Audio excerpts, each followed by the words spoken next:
Nithya Ramachandra from the NR Hour Sports Show. This is episode 710 with Joe Frazier Jr. He's a motivational speaker, and obviously he's the son of legendary boxer Joe Frazier. Rest in peace.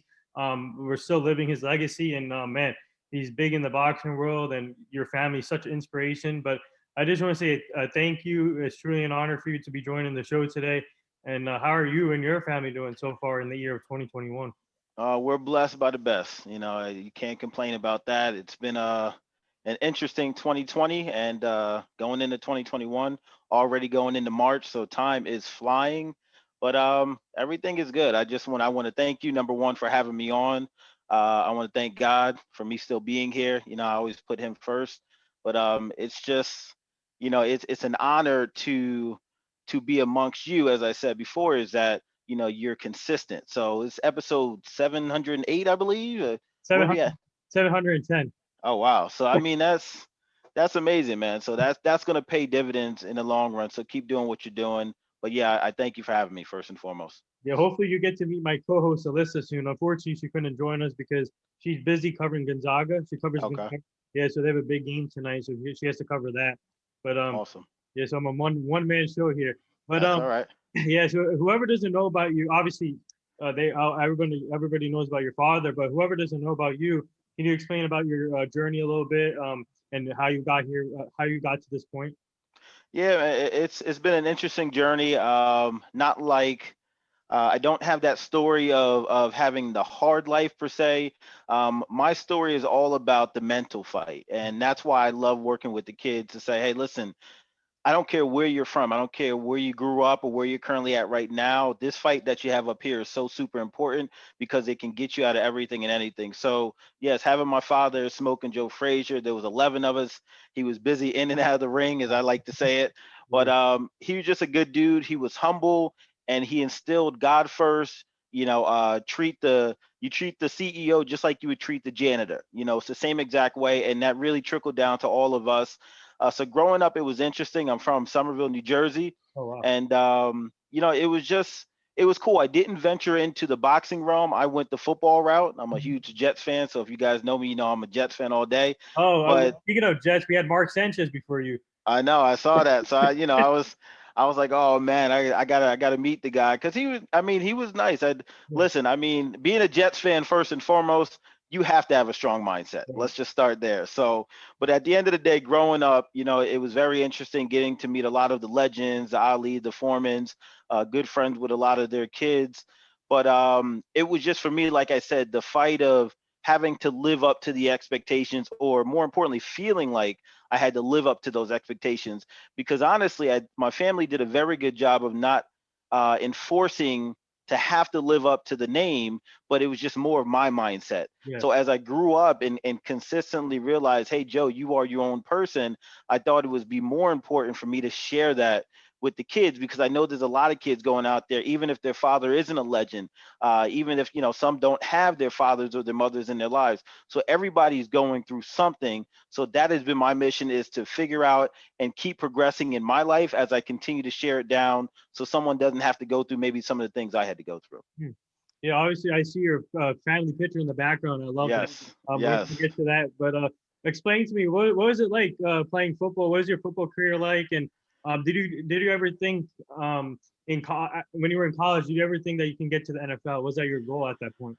Yeah, so I'd like to say I was pretty good. I went to Central Connecticut 1AA school, and I was an inside linebacker. And funny story is, I was about 205 pounds coming into my freshman year of college, and they tried to stick me at outside linebacker. But I knew my strengths and my weaknesses, and one of my weaknesses was the speed area. So I was quick, but I wasn't fast. So as an inside linebacker, I could get sideline to sideline very quickly. But they didn't think I could challenge the offensive lineman. So I said, no, you got to put me where I know I'm going to thrive. And they did. And I was a 3-year starter. My senior year, it was pretty amazing first 3 games. And then during the fourth game, which was my cutoff of redshirt time, I broke my leg Hmm. going in on a blitz, tore my tibia and fibia, and I was done for the season. And I played just enough games where I couldn't redshirt the year. So that was actually, I would say, my first true wake up moment that I think God spoke to me to say, hey, this is not your path. And it's not to say I couldn't recover from that, but I started to thrive a lot in the coaching. I sat for the rest of the season, coached the team up with the other coaches, and we won the championship that year. So I think at that point in time, I knew I had a calling of just really being the motivating, the coaching end of it, but still being able to get to the next level. So I did have aspirations to go into the league, but it just wasn't in my cards. Yeah, so I'm just curious. When you were growing up, and obviously, did your father like teach you the game of boxing when you were younger? And were you interested in potentially being a boxer just like your father?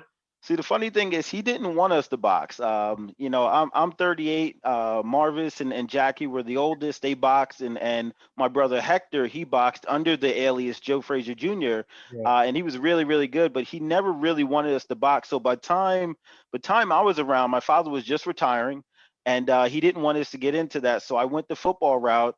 I think, boxing, you have to be in immaculate shape. So staying in the boxing realm, I do like to hit the bag, the speed bag, the ropes, do some sparring here and there, but I never dive deep into the boxing realm. But I joke with one of the formers and say, hey, I would like to get some redemption for my father, so maybe we can talk about that. I would need some time to train, but no, Oh, I never went into that route. I went the football route. do we have some breaking news here? We're- I'm not. I'm not gonna put that out there just yet. I'm not. Like Kevin Hart said, I wasn't ready. I'm not ready yet. But I'd be open to the possibilities of it. I definitely would be. Yeah. So, so for you, what did you learn as a football player? And obviously, with that injury you had, did you get any advice from like other football players in the NFL or in college that helped you along the way? And what advice did you give from the when you had that injury afterwards? Yeah, the advice I got was, keep going if you desire to keep going. Just like with anything else, I think at that point in time, I realized I liked football, but I didn't love it enough to keep going. And that was the harsh reality of it. And I think a lot of people have to get that reality check to say, hey, are you passionate about this, or is it just something you're trying to do as a hobby? And I took it serious, and I went gung ho about it. But at the end of the day, I was just like, listen, I had just tore my bicep. Now I shattered my tibia and fibia, and I'm just like, I don't know if this is the route I want to go. So I thrived into coaching and started doing a lot of personal development. I think I've been doing personal development since about the age of 16, 17, Wow. when I dived into some network marketing. But, that was the strong thing. No matter if it was sports, whether it was business, sales, it's all the mindset. So as I'm seeing this, and one of my favorite subjects in school was just like the philosophy, just like really diving deep into the mental aspect. And I'm just like, wow, I really like this is what I'm passionate about, and it intrigued me. So I took that route, and that's the route I would give to the youth as well. Is like, try to find out as soon as possible what you're passionate about. Putting money aside, not having to worry about the funds. I know money is important, but if you had all the money in the world or money wasn't an issue, what would you love to do, and go pursue doing that for the rest of your life? Hmm. So, whoever doesn't know about personal development and all, and obviously you're a motivational speaker too, and you're a coach. But explain a little bit about personal development and what do you guys do in that specific in that field? Yeah, a quick synopsis of personal development is really just diving into yourself from your childhood, really diving into why are you doing what you're doing? What are some of your actions? What has caused your actions over the years? And, for me, like I said, I knew it really wasn't a lot of people pressuring me, hey, you're Joe Frazier's son, you need to be boxing. It was more so of, my dad's a legend, like I have the name, like I have to live up to this. How can I do it? I'm not doing enough. So it was always that mental game. So for personal development, it's finding the little things that that have happened to you in the past, and that's altering your decisions right now, because everything that's happening to us is because of something in the past, whether we want to believe it or not. Maybe your father left you on the doorstep, or maybe your mother wasn't around. Something is causing you, even down to the money, income. I know, my grandparents would say that the motto, money doesn't grow on trees, Yeah. and we're not made out of money. So those little psychological things alter how we see money, and it goes down to a lot deeper than that too. But that's what personal development is working on what has caused me to develop to this time, and then what do I need to go back and tweak, because first you have to realize it, and then you have to adjust accordingly. Oh wow. Okay. Yeah. So obviously, in this generation, you see kids, or like you said, kids going through struggles with family, and now you see athletes going through a lot of mental health issues. So, what would you do? What would you say to them, like especially athletes in this generation, how to overcome those, and then focus on the field or off on the court, whichever sport they play? What would you tell them just to focus on the game instead of off the field issues or whatever they have going on in their lives? Well, yeah, and that's a great question. The thing I would tell them honestly is you have to kind of hit control alt delete on a lot of different stuff in life. And just like a cornerback gets beat on a route and for a touchdown, you got to hit control alt delete. You can't carry that over to the next play. And it's a lot easier said than done. You have family stuff coming in, but for me, getting onto the field, that was like my haven of not having to worry about anything on the outside. And a lot of athletes can utilize that freedom of saying, hey, this is my time to do my thing. Now, if you're in a situation where, yeah, you're struggling or your family's not making the ends meet or things are going on and this is your ticket, then use that as motivation. Use it as a fire to fuel your engine. So however you have to do it, because we're all different. Some people need to be coached and kind of just, hey, listen, great job. You're doing a great job. Others need to say, hey, you need to get your butt going. Like it's the different levels for different people. So that's what goes back to that personal development to say, what type of person am I? What type of coaching do I need? And then there you can operate accordingly. So there'll never be a one size fits all type of approach. But when you are on the field, or if you are an athlete, I would tell you to cancel all of that stuff out unless you know how to use it to get you to drive further in your career. Hmm. So, what have you been? Obviously, all of us are going through a struggle right now with the pandemic still, and last year was a devastating year. So, for you, what have you learned as a coach and a motivational speaker from the past year of 2020 till now? What have you learned, and what have you guys been doing as a team? Like, have you guys doing weekly Zoom calls with these kids, or how does it work now with the protocol? Yeah, so it's a little different. I had aspirations of going more into the schools and doing all that. For me and my family, my team, at first it starts at home. You can see my daughters in the background, my beautiful spouse. That's what God has blessed me with, and it's great because I can practice it right at home. So I don't have to go out into the element. I will coach and mentor the kids, and we have like Zoom sessions. We do little weekly things, but for me, it starts with those three girls in the back, and two of them are 7 and one's 18. So it's like I have different age ranges, and they all have different unique personalities. So my wife Miss has been a great help. We do have more of a blended family, so it's one stage right there is mine, and Destiny and Faith are hers, but we come together as one, and I've accepted all of them from day one. And it's funny because it's the exact formula what you need in life. You need a little bit of sage wisdom, a Yep. lot of faith to get to your destiny. And Yep. that's how it, and God put that in, we didn't plan that. So I just use every little thing. But 2020, to answer your question, it's been tough, but it's also been very helpful. I think for motivational speakers and messengers, it's been a blessing because a lot of people need to hear this message. We need to hear it ourselves. As a motivational speaker, you are always talking to yourself. Right. Everybody else just happens to hear it, and that all goes to that personal growth. So if an athlete or a child would ask me, hey, what should I do? What's the first thing, Joe, you would tell me to do? Is I would tell you to sit down in a quiet room, close your eyes, and just really meditate, pray as to what direction should you take.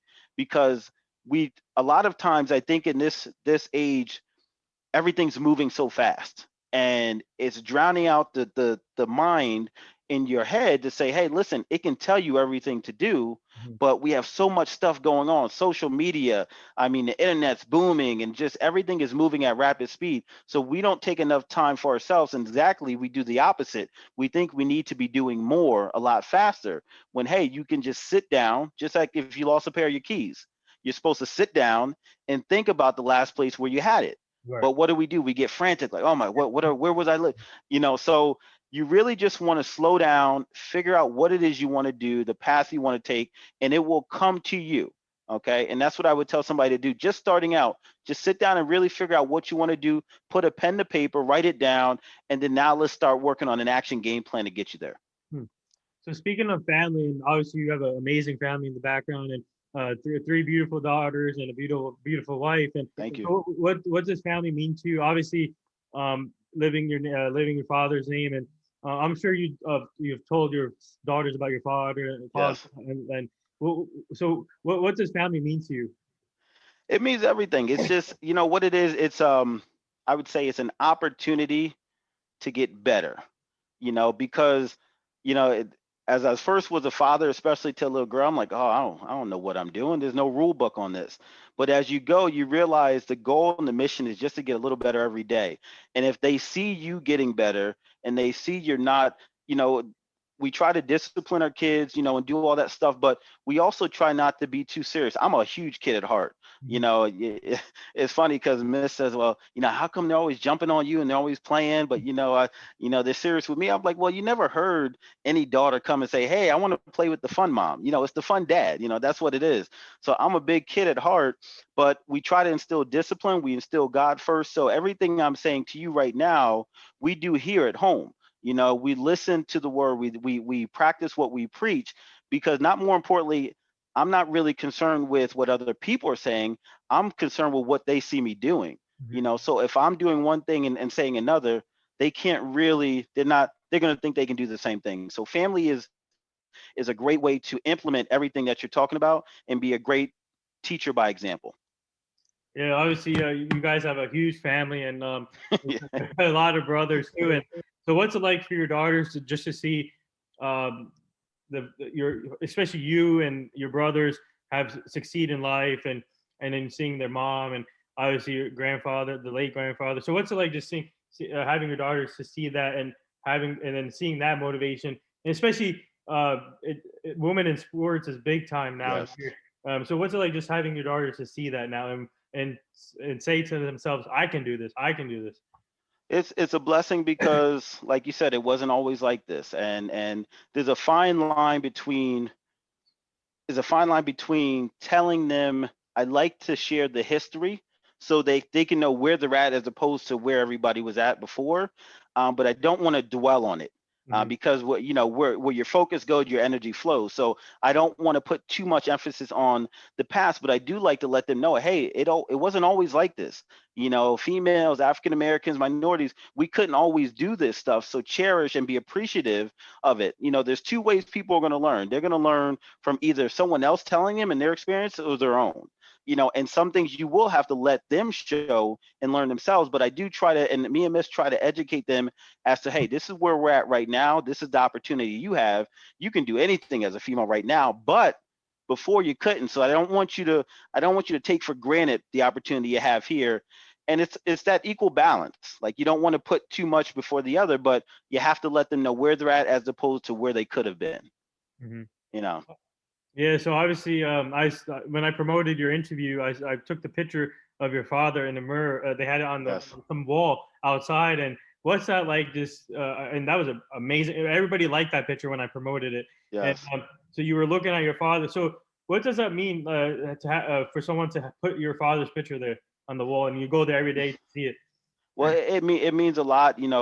More importantly to me, honestly, what means more is the fact that, and I can say this unequivocally, everyone that I have come across has said nothing but great words about my father, and not even just about it being in the ring.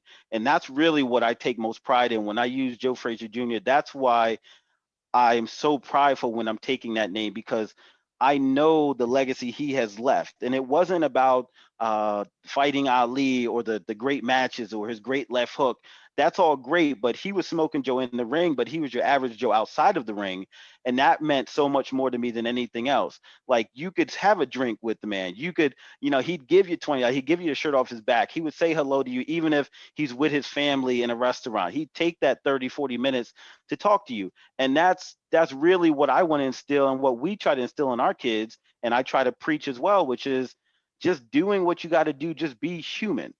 Just treat everybody else equally, and that's what it says in the word. So it's life doesn't have to be difficult, and I want to make that clear. It's very simple.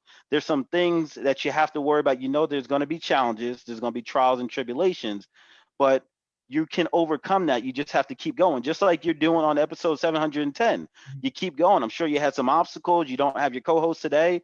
That's great, but you just keep going. And that's really what it's all about. That's the only way you can fail, is if you stop your mission. And that's it.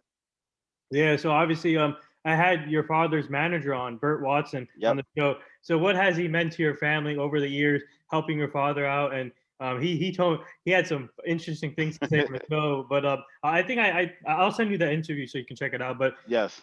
so what has he meant to your family, especially Bert Watson taking on your father? Yeah, he's been a great person to my father. I personally didn't know him too well growing up. Being born in '82 and my father just retiring. But I did catch a glimpse of the interview and I thought that was awesome. He seems like an awesome person. I don't think I've had a chance to meet Bert actually, so I'm definitely going to reach out to him. But my father has talked about him. My older sisters have talked about him. Said he was a great person. So I look forward and look forward to a chance to meeting him myself and just interacting with. I mean, he just seems like a real dude. So I can vibe with anybody like that at any time. But Yeah. I would say my father, he was just genuine, man. He really the legacy he left, and which is what I look to do with my kids. It's like a lot of times people don't realize you might not reap the benefits of your success or your kindness, but it can trickle down to your kids. So if you always just kind of take yourself out of the equation and think about the legacy that you're leaving, what can I do for the greater good or for the future generations, you'll be prosperous because you're taking yourself out. It's not just about me. Right. And that's what I've taken from my father. That's what he was all about. I mean, if he was struggling, he still give you the funds. Hmm. He would still make sure you're taken care of. Now he might knock you out in the ring, but Yeah. he'll hug you outside the ring, and that's just the type of guy he was. Hmm. So I'm gonna ask you about your brothers real quick here. With the obviously they're boxers too. So Mhm. what's it like seeing your brothers now being boxers?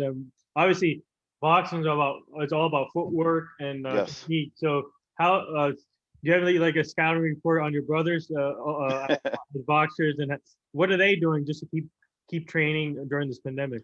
Well, unfortunately, Hector passed away. Sorry. He was the closest to my father as far as the boxing style, real gritty, get into you. Marvis was close as well. He was very technically sound. He's unfortunately he's known for his fight against Tyson Mhm. for about 30 seconds. He Oh, jokes about that, but as many people have lost in about 30 seconds to Tyson. But they were all great athletes. I mean, and they were all great people too. But yeah, just like with boxing, football, basketball, low man wins, technique, footwork.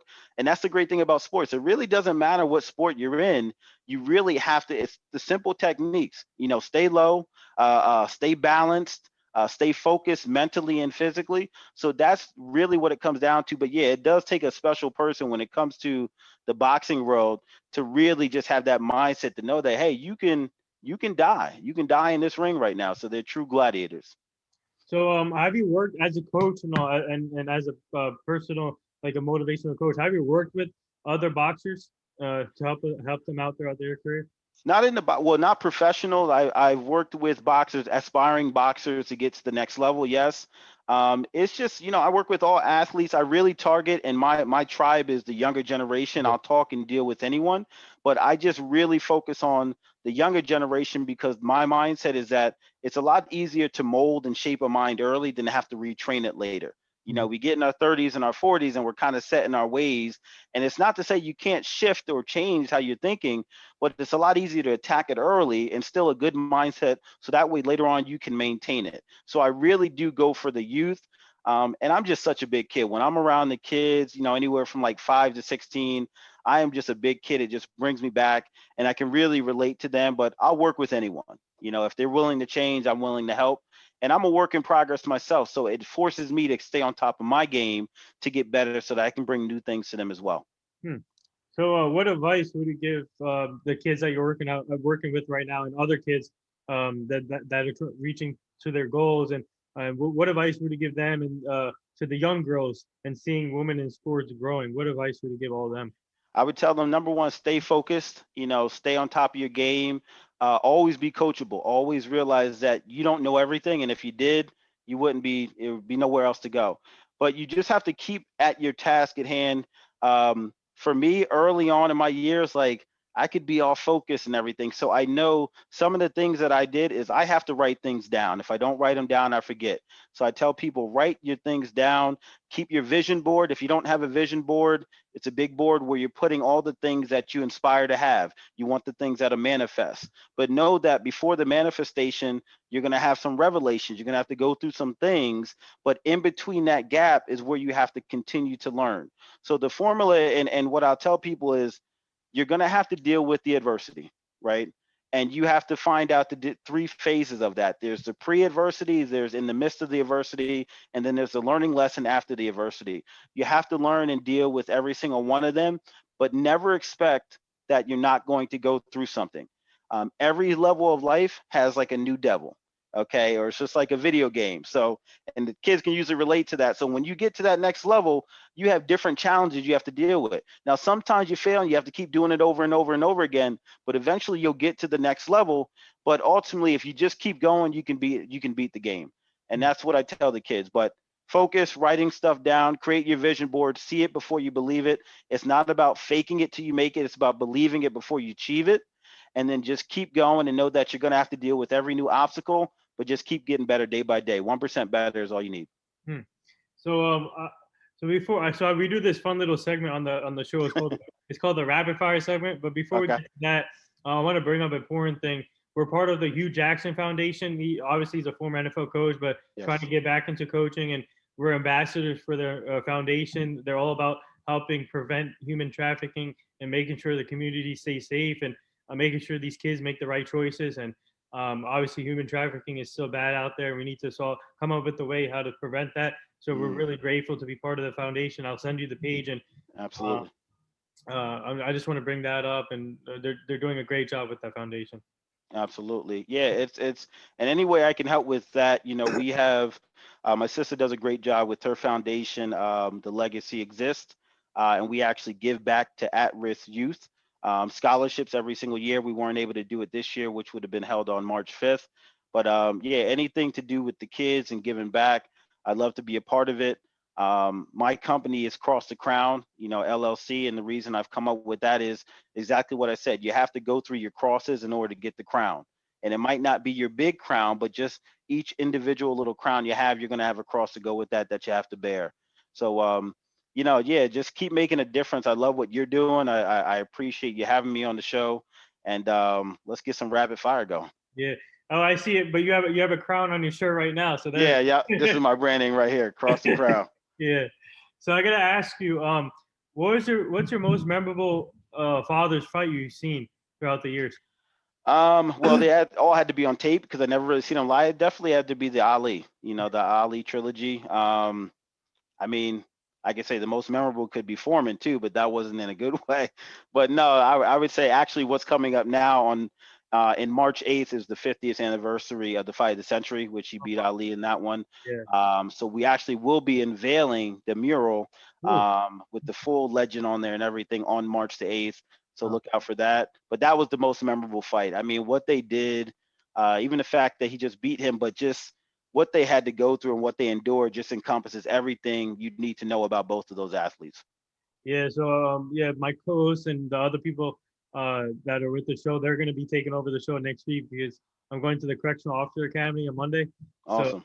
yeah, so I won't have social media access for a while. So they'll be looking out for your guys unveil. So I'm gonna let them know Awesome. because they're gonna take over my page, and you guys are still being seeing content with the page. So hopefully Perfect. when I come back, we'll be at like 800 episodes or something. All right, let's get it. Let's get it. That's awesome, man. That's awesome.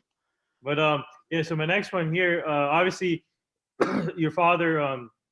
So outside of the, so all right, what does your father? Obviously, there's a lot of legendary boxers out there. So what has your father meant to the game of boxing, though? I think he meant everything. I mean, he encompasses just get it done. He wasn't flashy. He didn't talk a lot. He was just about going in there, doing the job, getting it done, and just being a human person that people could relate to outside of it. So I think he's meant the world of boxing. I definitely think for me, he's number one. I'm biased, but that's just what he was. Pound for pound, he was smaller. He took on a lot of work, and his style was ferocious. I mean, he was on attack style. He wasn't backing up. And that's not to knock anybody that does that, because the defense is a great offense. But he would come at you like he was just a rock, and everybody looks at Rocky, and I'm sure the story with that, but that was pretty much taken from my father's life. So that the what's the word I'm looking for, the sincerest form of flattery is like the duplication, mimicking other people. So that's what they did. But yeah, he encompasses everything about boxing, that you don't have to be the biggest, you don't have to be the strongest, be technically sound, go after them, and just have a heart of a lion, and you can get it done. Hmm. So, what advice would you give, like a person like me heading into like academy, like a correctional officer, and there's obviously it's no joke, they're gonna be yelling at us, and so what advice would you give that particular person like me or some other people that's going into the academy like this? I'd tell you the same thing. It's funny. My wife's brother, he's correctional officer out in Las Vegas, and you just got to stay focused. I mean, that more importantly than ever, stay focused, stay on your game. Just that's it. I mean, I applaud you. You're better than me. I'll tell you that. But at the end of the day, it's what you want to do, and if you just stay the course, do your meditations, your affirmations, do all that stuff consistently, because with your position, you can't slip up, and it's just like, it's no different in boxing. You can't go into the boxing ring half, I can't curse, but half, You can every curse. single time. You Well, can. I'm actually not cursing Oh, for oh, 40 days, and oh. that's a struggle. That's a struggle in itself if you really know me. But at the end of the day, just stay focused, man, and do exactly what you have to do every day.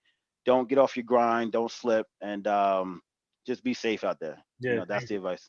Yeah, I mean, after this career, I'm still going to pursue my sports journalism career. I mean, I should have went for sports journalism in the beginning, but I always wanted to be in the law enforcement. So at least I have two things now after I finish, and then I can go for my sports journalism. So that's the main thing. Um, Absolutely. yeah. So for you, how did you become a Jets fan? Well, growing up Central Jersey, that's where Somerville is. It's kind of in the cuffs of New York and Philadelphia. And I was a Mets fan, so I was like, listen, if I'm gonna pick one bad team, I got to go with both. Yeah. So I ended up being a Jets fan. But there's light at the end of the tunnel, Yeah. and that's what the message is all about. People are like, why don't you jump ship? No, it's loyalty. You stay with one team because ebbs and flows. It's good, it's bad. For the Jets, it's been a lot of bad, but we're getting there. We're gonna get to that. We're gonna get to the promised land. I can promise you that. I'm a Dallas Cowboy fan, so Okay. Okay. So you've seen glory days. So all right. So you don't need any more. It's our time now, and it's coming. It's coming. yeah. So you're gonna like this. I also had Antonio Cromartie on the show last month, Oh, okay. last year, and that was an honor talking to him. And obviously today, Mark Sanchez. So like what do you think though, the Jets, obviously they have the number 2 pick overall in this draft, so but what do you think they need? I think they're this close, they need some kind of identity there, but what do you think they need to get to that point?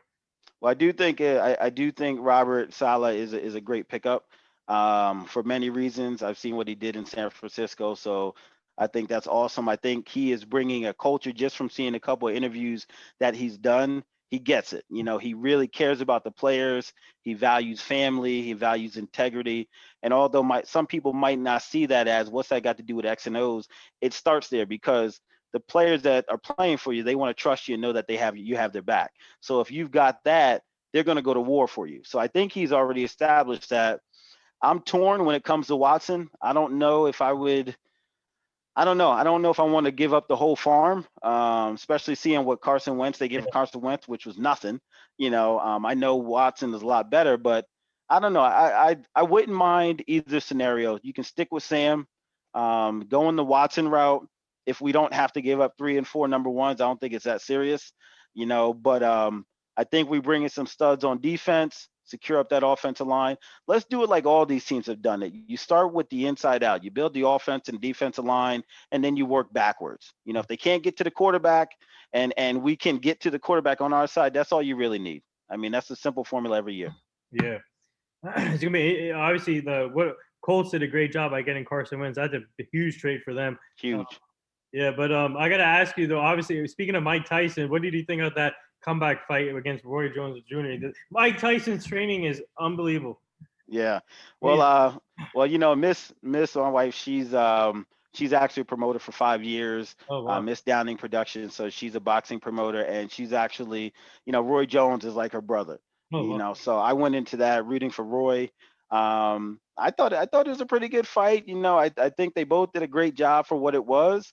Um, Tyson had me cracking up. He said, everybody's talking about Roy and all that stuff. He was like, I've been off for like 10 years. I was like, so what about me? But that's just kudos to him and the legacy he has also built for us to even still look at him as that beast, being out of the game that long. So you did something right. But yeah, I thought it was a cool fight. I mean, there's rumblings of Tyson Holyfield. I'm hearing too, Yeah. coming up. So we'll see, and then there might be some rumblings of Foreman Frazier too. So I Really? don't know. Yeah. There you go. Let's go.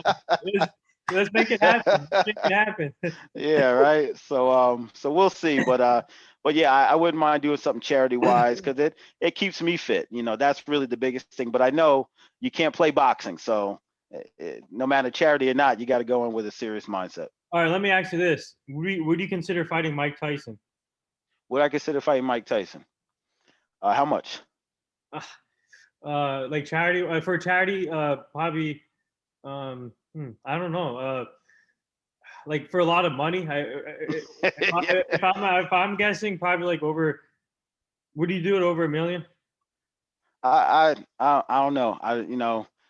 Because if I need to use $850,000 on hospital bills, then I don't know, if 150 left over is going to do me anything.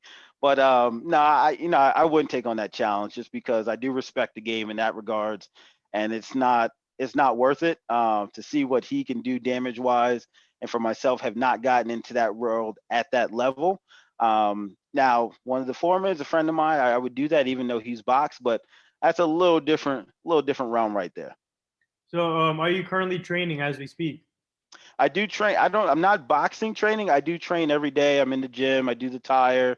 I do the heavy bag stuff like that. I'm not doing the sparring, but I do try to train every single day. That's just the athlete in me. I mean, that just goes to practicing what I'm preaching. Get in the gym, because I can't be sloppy. I can't be out of shape and then telling somebody to be doing it as well. And I know that any day that I'm not doing it, I feel like heck. It's not. It's ingrained in you. After you do it a certain amount of time, you just have to get into the gym and just start doing those athletic moves, the hang cleans and flipping the tires and stuff. So I really am aware and cognizant of trying to get in there every single day. Yeah, we need to call. We need Burt Watson for you. Yeah. Reach out to Burt Watson. He can help you out too. I'm gonna have to reach out to Bert. Yeah. So before we get to the last two things, I mean the last thing, actually last two things. Kawhi Leonard's laugh or Kevin Hart's laugh? Oh, that's well. I have to say Kawhi. I'm gonna have to say Kawhi's laugh. Yeah. That's a funny one. Oh yeah. So who was your favorite NBA team growing up? Actually. You wouldn't even be able to guess. Phoenix Suns. Wow. Yeah, so I went from the Jets to the Mets to the Phoenix Suns.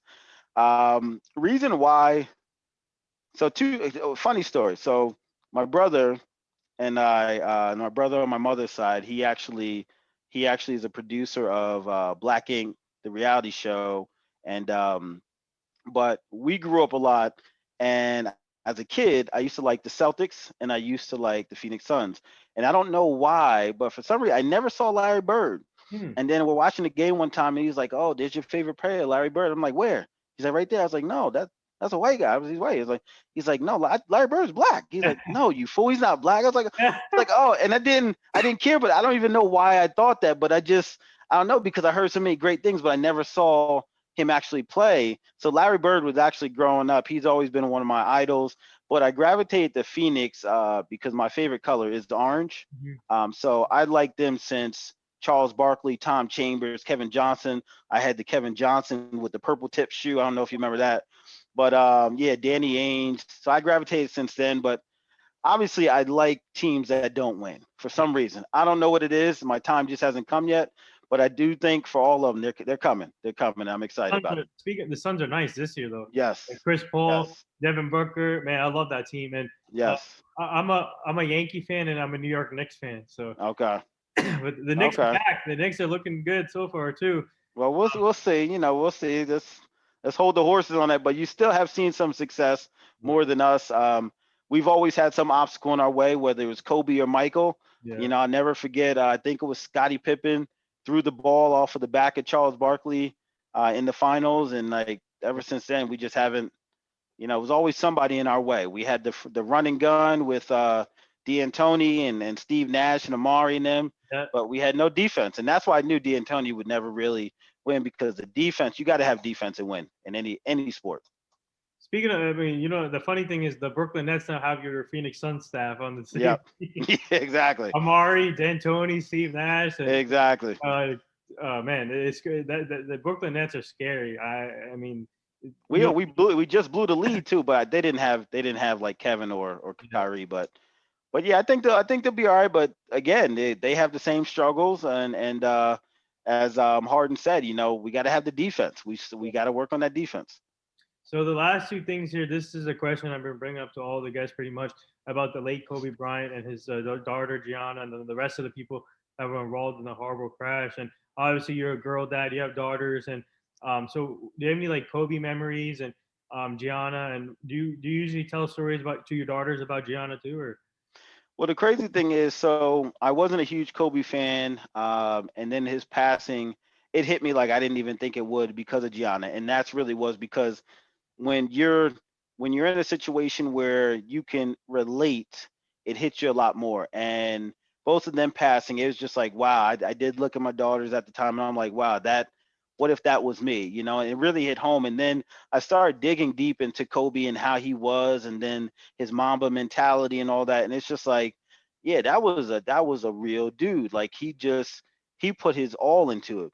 So it really, unfortunately for me, wasn't until the passing that I really dived into Kobe. But no, it did hit me hard, and I did share some stories because it was all over the news. So I shared stories with them, and I just tried to influence them and get them to see a lot of female athletes, and even in the presidency, with the vice president. So it's so important that they see it. But again, I also want them to know that it has always not been like this, so don't take it for granted. And the last thing here, would you like to say anything to all the nurses, doctors, and essential workers right now?